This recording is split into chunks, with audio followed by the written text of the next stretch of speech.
शहर बगदाद की दूर दराज की बस्ती में एक बूढ़ा गरीब चक्की बान रहता था, जिसने इस फानी दुनिया में अपनी जिंदगी की कई बहारें देखी थी और जमाने की गर्मों सर्द हवाओं के थपेड़े बर्दाश्त किए थे। इस बूढ़े ने अपनी तमाम उम्र हलाल रोजी कमाने में बसर की थी, जिसकी वजह से उसे कई मुश्किलात का सामना करना पड़ा था। इसके 3 बेटे थे, जो शमशाद के दरख्त की टहनियों की तरह बुलंद कामत और सेहतमंद थे। एक दिन बाप ने अपने बेटों को बुलाया और कहा, मेरे नूरे चश्म और प्यारों, इस दुनिया में रहने वाले हर शख्स की जिंदगी अच्छी या बुरी गुजर जाती है, और जिस तरह तुम्हें मालूम है कि मौत एक ऊंट है जो हर दरवाजे पर सोया हुआ है, और तुम्हें मालूम है कि मेरी उम्र का सूरज भी लबे बाम है, आज नहीं तो शायद कल अपने अमाल की गठड़ी कंधे पर उठाऊंगा और इस फानी दुनिया से कूच करके आलमे बका में पहुंच जाऊंगा। अगर सच पूछो तो मुझे इस सफर पर जाने या दुनिया की रंगीनियों को छोड़ने का कोई गम नहीं है, लेकिन मेरी गमगीनी का सबब यही चक्की है। मालूम नहीं मेरे बाद क्या होगा और चक्की पर क्या गुजरेगी। चक्की बान के बेटों ने जब बाप की बातें सुनी तो तीनों बेटे बैक जुबान कहने लगे, अब्बा जान, आप मुतमईन रहें, हम हर मुमकिन कोशिश करेंगे कि चक्की के पहिए को घुमाते रहें ताकि घर के अखराजात की गाड़ी भी चलती रहे और चक्की के ना होने से लोगों को किसी किस्म की तकलीफ भी ना हो। चक्की बान ने मोहब्बत भरी निगाहों से अपने बेटों को देखा और कहा, अल्लाह ताला से कोई बात छुपी नहीं है, और तुम भी जानते हो कि 200 बातें आधे अमल जितनी कीमत भी नहीं पाती, इसलिए कि बात और अमल का दरमियानी फासला जमीन और आसमान के दरमियानी फासला के बराबर होता है। क्या मैं तुमसे उम्मीद रखूं और मुतमईन रहूं कि तुम वाकई में मेरी बातों पर अमल करोगे? अगर तुम तीनों भाई मिलकर इस चक्की के पहिए को घुमाते रहे तो यकीन मानो इसी में तुम्हारी बेहतरी है, या फिर जिस भाई को मुनासिब समझो ये चक्की उसके हवाले कर दो, वरना याद रखो कि अगर इस चक्की ने काम ना किया तो तुम खुद भी भूखे मरोगे और दूसरे लोग भी तुम्हें बददुआएं देंगे। जब बूढ़े चक्की बान ने अपनी बात खत्म की तो तीनों बेटों में से हर एक ने कहा, अब्बा जान, मैं ज्यादा समझदार हूँ, इसलिए चक्की का इंतजाम अच्छी तरह संभाल लूंगा। बूढ़े बाप ने बेटों को खामोश रहने का हुक्म दिया और कहा, अक्ले सलीम ही इसी बात का फैसला करेगी। मैं दलील के बगैर किसी बेटे की बात को तस्लीम करने के लिए तैयार नहीं हूँ, इसलिए बेहतर होगा कि तुम्हारा इम्तिहान लिया जाए ताकि मुझे मालूम हो सके कि तुम में से कौन शख्स बेहतर है और अहसन तरीके से चक्की के पहिए को घुमा सकता है। मेरी दुआ है कि तुम तीनों भाई इम्तिहान में कामयाब हो सको। बेटों ने जब इम्तिहान का नाम सुना तो निहायत शौक से तारीफ की और कहने लगे, अब्बा जान, हम हर इम्तिहान के लिए तैयार हैं। बूढ़े बाप ने अपने हाथ जानों पर रखे और अपनी जगह पर खड़ा हो गया और दूसरे कमरे में जाकर अखरोटों की 3 गठड़ियां उठा कर लाया और बेटों को देखकर कहा, इन गठड़ियों में अखरोट है, इसलिए आगे बढ़ो और एक एक गठड़ी उठा लो, फिर मैं तुम्हें अगले कदम के मुतालिक बताऊंगा। तीनों बेटे आगे बढ़े और एक एक गठड़ी उठा ली, क्योंकि ये गठड़ियां ज्यादा वजनी न थी और बाप तो तीनों गठड़ियों को एक साथ उठा लाया था। फिर उनके बाप ने कहा, शहर जाने के लिए अपनी सवारी के गधे तैयार कर लो और ज़्यादा राह के लिए कुछ खुराक और दीगर इखराजात के लिए कुछ रकम भी ले लो। तीनों बेटों ने खुशी खुशी अपने बाप के हुक्म की तामील की और सफर की तैयारी करते हुए ज़्यादा राह साथ लिया और गधों पर सवार होकर चक्की के सामने खड़े हो गए। बाप भी लाठी के सहारे चलता हुआ आया और बेटों के पास खड़ा हो गया और कहने लगा, मेरे बेटो, तुम्हारा इम्तिहान अब शुरू होता है, तुम अब शहर की तरफ जाओ। मुझे अल्लाह ताला की जात पर पूरा भरोसा है कि तुम खैरियत से जाओगे और बाफियत वापस आओगे। शहर में मेरे 3 पुराने दोस्त हैं, इसलिए तुम में से हर एक मेरे एक एक दोस्त के पास पहुंच जाना और उन्हें मेरा सलाम कहना और उनसे पूछना कि दुनिया में हलाल रिज़्क कैसे हासिल किया जाता है। लेकिन याद रखो, इस सफर में 3 दिन से ज्यादा खर्च ना हो। वैसे इस बात का कभी इम्कान है कि अगर तुमने देर कर दी तो बाप की जगह खाली पाओगे। बड़े बेटे ने पूछा, अब्बा जान, फिर हमारे इम्तिहान का नतीजा क्या होगा? बाप ने बड़े बेटे के कंधे पर हाथ रखा और कहा, हमारी पूरी जिंदगी एक इम्तिहान है। ये दुरुस्त है कि तुम्हारा ये सफर दूसरे सफर की तरह एक छोटा सा इम्तिहान है, लेकिन इन चंद दिनों में मालूम हो जाएगा कि अल्लाह ताला ने किस शख्स को कौन से मकसद के लिए पैदा किया है। अब जल्दी करो और अपने भाइयों के हमरा निकल जाओ, तुम्हारा काम ज्यादा और वक्त कम है। बेटों ने जब बाप की बातें सुनी तो अपने अपने गधे पर सवार हो गए और अपना दिल सफर के सुपुर्द कर दिया। अब वो बगदाद शहर की तरफ जा रहे थे। लेकिन उनके दिलो दिमाग में तरह तरह के ख्यालात की आमदोरफ्त थी। यानी हर भाई सोच रहा था कि वो ही इम्तिहान में पूरा उतरेगा और जब अपने बाप के पास पहुंचेगा तो चक्की का मालिक बन जाएगा। वो इन्हीं ख्यालात में खोए हुए थे और चल रहे थे कि अचानक मुड़कर देखा तो मालूम हुआ कि अपने गांव से काफी दूर आ गए हैं और चक्की भी उनकी नजर से ओझल हो गई है और जो चीज उनके सामने थी वो शहर का लंबा सफर है जिसके लिए उन्हें बस चलते रहना है। काफी देर सफर करने के बाद वो चलते चलते थक गए। अचानक उन्हें दूर से एक सायादार और आराम की जगह दिखाई दी, इसलिए मंझले भाई ने दूसरे भाइयों की तरफ देखते हुए कहा, अब आराम का वक्त है, मेरे ख्याल से कुछ खा पी ले। अगर हम इसी तरह चलते रहे तो हमारे बदन की बाकी मांदा ताकत भी जाती रहेगी। दूसरे भाइयों ने भी इसकी तजवीज मान ली और अपने गधों से खाने का सामान उतारने लगे। इतने में अचानक बड़ा भाई चिल्लाया और फरियाद करते हुए कहने लगा, हाय अफसोस, तुमने देखा कि क्या हुआ। इसके दोनों भाई आगे बढ़े और पूछने लगे, क्या माजरा है, कौन सी आफत टूट पड़ी है। बड़े भाई ने अपने मशकीजे की तरफ इशारा किया और कहा, रास्ते में इसका मुंह खुल गया है और कतरा कतरा करके तमाम पानी बह गया है। अब मैं परेशान हूँ कि क्या करूँ। छोटे भाई ने कहा, तुमने बड़ी लापरवाही से काम लिया है, अब तो हमें अपनी प्यास बुझाने के लिए बड़ी मुश्किल का सामना करना पड़ेगा। बड़ा भाई कहने लगा, बड़ा अजीब सफर है, लेकिन सफर में ऐसे हादसात तो होते ही रहते हैं, इसलिए आओ बैठकर सोचते हैं। छोटे भाई ने मशकीजा उठाया और कहा, पहला और जरूरी काम यह है कि पानी की तलाश करें। बड़े भाई ने कहा, आग जलाने के लिए लकड़ियां जमा करनी चाहिए, लेकिन पानी की तलाश में कौन जाएगा, लकड़ियां कौन जमा करेगा और कौन खाना पकाएगा। तीनों भाई खामोश थे और एक दूसरे को देख रहे थे। बड़े भाई ने उन्हें देखा तो कहा, मुश्किल और अहम काम लकड़ियां जमा करना है, यह काम मैं खुद ही अंजाम दूंगा। अगर लकड़ियां ना हुई तो हम खाना ना पका सकेंगे। ये कहकर बड़ा भाई अपनी जगह से उठकर लकड़ियां लाने के लिए चल पड़ा, लेकिन मंझले भाई ने मजाक उड़ाते हुए कहा, तुम तो ऐसे कह रहे हो जैसे पहाड़ खोदना होगा और उसमें से लकड़ी निकाली जाए। मेरे ख्याल से मुश्किल काम खाना पकाना है। अगर लकड़ी और पानी मौजूद हो और पकाने वाला कोई ना हो तो हम भूखे मर जाएंगे। मंझले भाई ने इतना ही कहा था कि अपनी जगह से उठा और पकाने के लिए चूल्हा बनाने में मशगूल हो गया। अब छोटा भाई रह गया था और इसके सामने खाली मशकीजा पड़ा था, लेकिन उसे समझ नहीं आ रहा था कि पानी कहाँ से लाए। बहरहाल इसने हिम्मत ना हारी और मशकीजा उठाकर पानी की तलाश में चल पड़ा। अपने दिल में कहने लगा, मेरे भाइयों ने अपना अपना काम संभाल लिया है, इसलिए बेहतर होगा कि मैं भी पानी लाने में कामयाब हो जाऊं। खाना पकाने और प्यास बुझाने के लिए हमें पानी की अशद जरूरत है। छोटे भाई ने अपनी रफ्तार बढ़ा दी और पहाड़ की तरफ चल पड़ा। छोटा भाई जानता था कि अक्सर पहाड़ों में चश्मे होते हैं और शायद वो भी किसी चश्मे पर पहुंच जाए। वो चलता रहा और चलता रहा।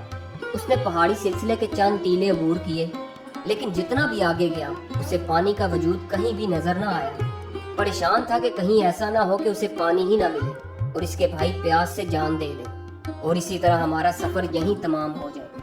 फिर हम ना तो शहर जा सकेंगे और ना ही अपने बाप के पहलू में बैठना नसीब होगा। फिर वो कुछ देर के लिए एक चट्टान के साए में बैठ गया। थोड़ी देर आराम करने के बाद इसने इरादा किया कि अपनी आंखें और कान अच्छी तरह खोले और पानी के चलने और फर की आवाज पर ध्यान दे। मुमकिन है उसे पानी नजर आए या उसके चलने की आवाज सुनाई दे। इधर उधर फिरने से उसके हाथ कुछ ना आएगा। छोटे भाई के जहन में जब ये नई तजवीज आई तो अपनी जगह से उठा और दोबारा पानी की तलाश में पहाड़ी सिलसिलों में फिरने लगा।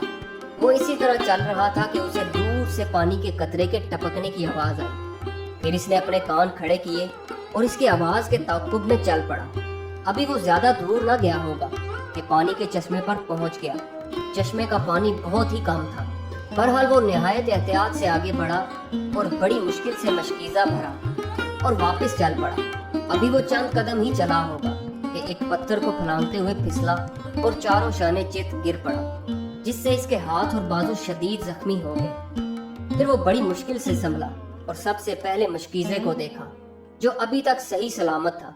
इसलिए खुश हुआ और अपने जख्मों को भी ना सहलाया और आगे चल दिया ताकि जल्द से जल्द अपने भाइयों के पास पहुंच जाए।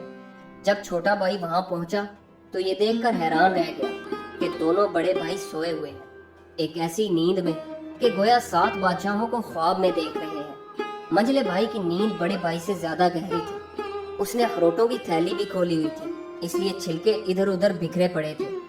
چھوٹے بھائی نے انہیں بیدار کیا۔ جیسے ہی وہ بیدار ہوئے، مشکیزے کو دیکھ کر اس پر پل پڑے اور غٹا غٹ پانی پینے لگے۔ جب وہ سیر ہو گئے تو اعتراض کرنے لگے کہ تمہیں معلوم ہے کہ تم کہاں رہے ہو؟ جب ہم پیاس اور تھکاوٹ سے مجبور ہو گئے تو سو گئے۔ اگرچہ تم نے مشکیزہ اٹھا لیا تھا، لیکن اصل میں سیر و سیاحت کرتے رہے ہوگے۔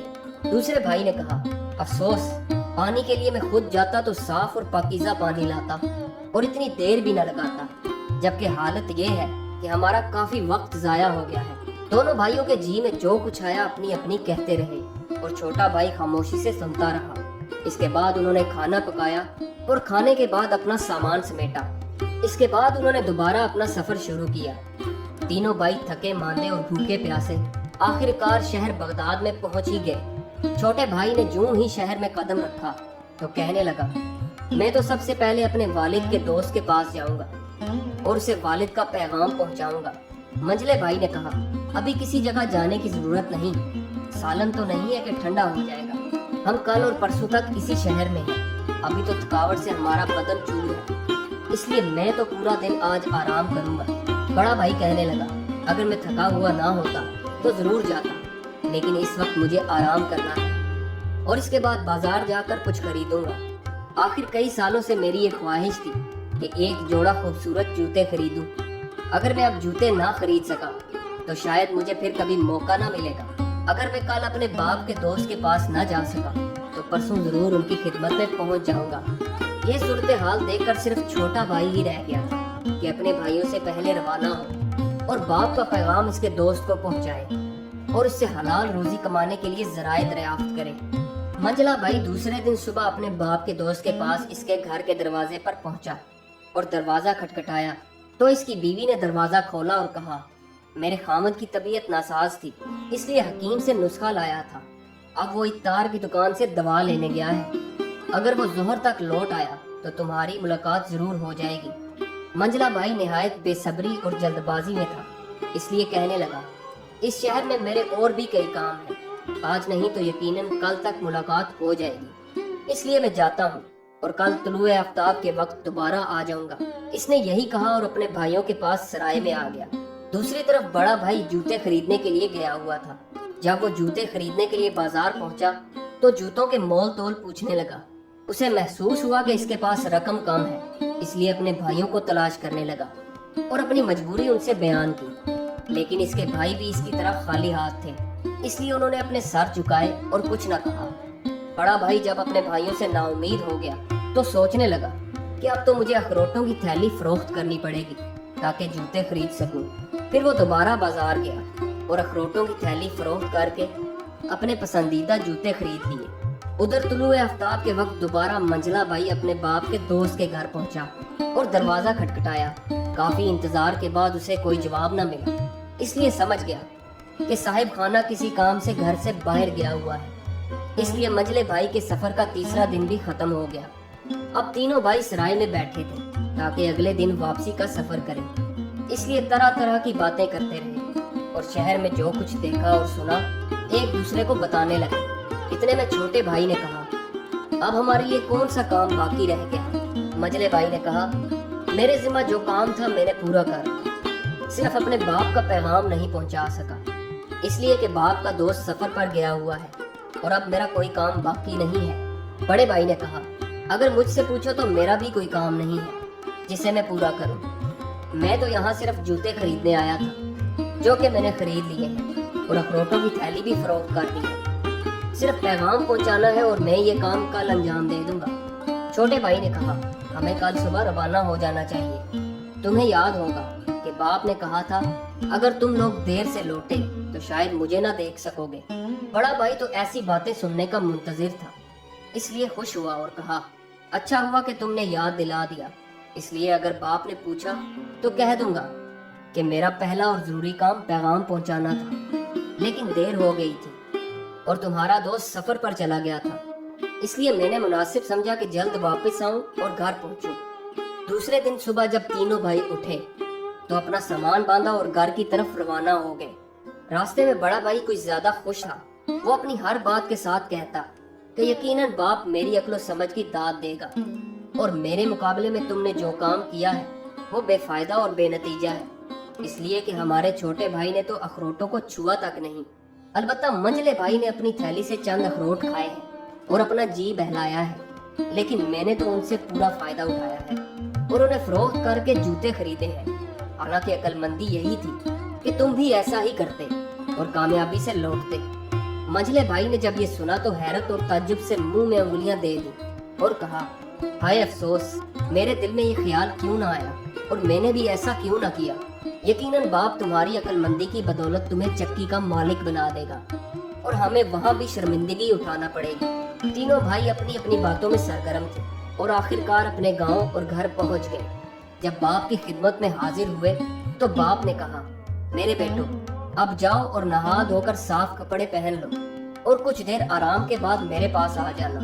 تینوں بھائی چلے گئے اور نہا دھو کر صاف اور اجلے کپڑے پہن کر کھانا کھایا اور تازہ دام ہو گئے۔ تب باپ کی خدمت میں حاضر ہوئے تاکہ سفر کے واقعات اور حالات بتائیں۔ بوڑھے باپ نے بیٹوں کی طرف دیکھا اور کہا، اب باری باری اپنا واقعہ بیان کرو جو اس سفر میں تمہیں پیش آیا۔ ہر ایک بیٹے نے پیاز سے لے کر لہسن تک اپنی اپنی سرگزشت بیان کی۔ بوڑھے باپ نے ہر بیٹے کی باتیں نہایت غور سے سنی اور کچھ دیر سوچنے کے بعد چھوٹے بیٹے کی طرف اشارہ کیا اور کہا، میرے بعد تمہارا چھوٹا بھائی اس قابل ہے کہ چکی کے پہیے کو گھماتا رہے۔